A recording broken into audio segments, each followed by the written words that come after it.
Whitewater kayakers like myself remember the high waters of 2019 with joy. Heavy snowpack, wet winter in the mountains, and a very cold May combined to feed our favorite rivers with months of voluminous flow. The rapids, therefore, became faster, larger, more chaotic, and many a straightforward rapid Class 3 boater stepped up to Class 4, myself included. But it wasn't a happy time for everyone. For Brian, it was more or less a time of being in the wrong place at the wrong time on a stroll in his small town. He did not know that the convenience store up the street just got robbed by a known drug abuser, or why the police were shouting at him. Nobody knows what went through his mind when he saw their guns, or started running, or how he ended up in the river. Nobody can agree on what happened next. The cops contradict each other and their body cameras. Brian's sister Sylvia swears he would never jump into a river. He could not swim. He wouldn't stand a chance against the raging torrent that Pecos River became. And even the most badass whitewater boater would not venture too close to that drowning machine downstream known as a low-head dam.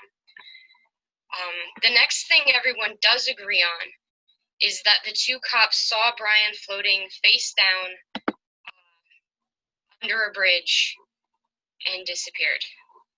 So they searched. The sheriff department searched. Dogs were brought in to sniff. Local search and rescue teams came out for training missions. They weren't allowed to officially deploy because Brian ran from the cops. Days pass, and it came out of the woodwork that Brian had some kind of bench warrant for driving on an expired license. A desperate mistake trying to take care of his family and stay employed. The newspaper told the story like he was a criminal. His family was distraught. No one is finding their Brian. Nobody's trying hard enough. They hired a private investigator who went to various whitewater boating groups on the internet, asking them to help search the river. I read the plea, Googled his name, found that article, and judged harshly. Why would I want to help find some lowlife running from the cops? I ignored the plea, forgot about it, and headed to my favorite section of the Rio Grande instead of Brian's Pecos. So days grew to weeks, weeks grew to months, and the rivers exhausted their snowpack sources. People forgot about Brian. Everyone except Sylvia, his sister. She prayed every night for answers about what happened to him. She wanted more than anything to have a funeral, to have his body to give her closure, to rescue him, even lifeless. And she posted to a Facebook garage sale page her impassioned plea getting my attention. She explained how he was a good guy with a loving family, not the criminal the papers made him out to be. She explained how this ordeal tormented her whole family. And then I felt God talk to me. He said, I did not give you those river skills for you to hog them. So I reached out to Sylvia, and we met on a Monday in late July to find her brother. The plan was for my kayaking friend Jamie and I to kayak the Pecos River in town, with Sylvia and some spare gear with her insistence. But it turns out the river was too low to boat.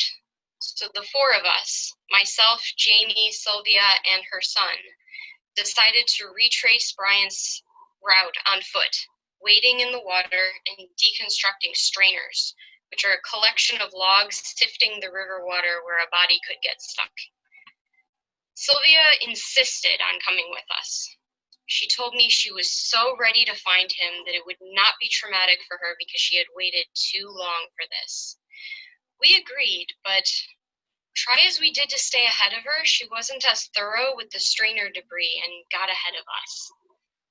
At every strainer, my friend Jamie would chastise me, saying, "We're not gonna find anything, you know. The cops got rid of the evidence a long time ago." But I couldn't fathom why God would call me if we weren't going to find him. But even I started to glaze over. It's tiring to poke at every rock sieve and spread piles of logs on high alert for clues. At last, I threw myself into the waist-deep channel and floated for a second. Sylvia started frantically waving at me from downstream. She saw underneath the strainer first. Something had caught her eye and she was too afraid to look. Sure enough, there were two white sneakers bobbing just below the surface of the water, underneath a log intertwined with another long dead tree nestled into the bank of the river. Those sneakers were attached to legs with torn sweatpants, and those legs were attached to a torso underneath the log. And I could not look further without compromising the scene. We couldn't call it in right away because Sylvia cried in my arms for about an hour. Finally, we called her private investigator, who called the sheriff, who came to ensure due process was followed by the local police force. A priest came to bless the body and us, and Jamie took off pretty quickly. He was spooked that we found him. He really didn't think we would find him. But I was not shaken, because this is what I came to do that day. As a result, I was able to comfort and support Sylvia, make these important phone calls, and Sylvia wanted me to stay with her as her family gathered for support. And it was then that I fully understood that the closure, the recovery is important, even if the family knew months ago that their loved one passed away. It was a moving, humbling, privileged experience. And I can't stress enough how perfectly it all came together. Change one thing and we would have failed. If Jamie was not in between jobs, I would not have gone alone. If the river was high enough to kayak, Sylvia's freak out would have put us all in danger. You cannot shut down on a river. And if I didn't wait 3 months to care, we would not have been there just in time for the water to run out. Brian did not even smell for his 3 months in the refrigerated snowmelt. God orchestrated this. Sylvia asked for it, and he said, "Here, have a kayaker. Turns out their skills are useful for more than just having fun."